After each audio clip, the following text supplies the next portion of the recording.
Right. तो अब ये जो 3 गोल्स हैं, इनके लिए हमारे पास क्या है? इनके लिए हमारे पास लॉ है या इनके लिए हमारे पास फंडामेंटल ड्यूटीज हैं? इनके लिए हमारे पास क्या है? लॉ है या फंडामेंटल ड्यूटीज हैं?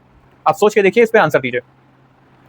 फंडामेंटल ड्यूटीज हैं या लॉ हैं? सर दोनों हैं। कहने का मतलब है, दोनों का मतलब है इसमें हमारे पास लॉ भी है और फंडामेंटल ड्यूटीज भी हैं। कैसे? कैसे?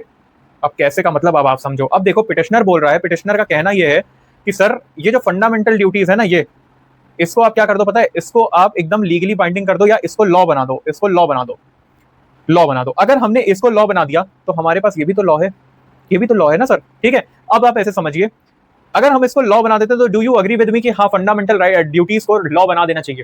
ये जो फंडामेंटल ड्यूटीज है इनको लॉ बना देना चाहिए। Do you agree? Sir no, definitely not, I don't agree. And the reason is, इसका बड़ा अच्छा सा रीजन है, बिकॉज जो फंडामेंटल ड्यूटीज हैं, जो भी फंडामेंटल ड्यूटीज हैं, इनके करस्पॉन्ड में कोई ना कोई लॉ है। There is some law for this particular fundamental duty.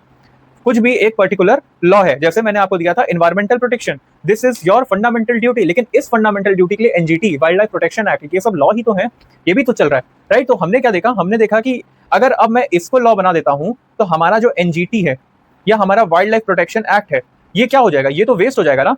और यहाँ पे एक फालतू का नया लॉ बना दिया। अब इसके लिए जब पहले से लॉ है तो एक और लॉ बनाने की क्या नीड है? There is no need of making a new law. नया लॉ बनाने की कोई भी नीड नहीं है, एकदम भी नीड नहीं है। This is particular thing. तो कहने का सिंपल मीनिंग ये है कि there is a corresponding law for all the fundamental duties. कोई ना कोई लॉ तो है एक पर्टिकुलर, किसी भी पर्टिकुलर फंडामेंटल ड्यूटीज के लिए।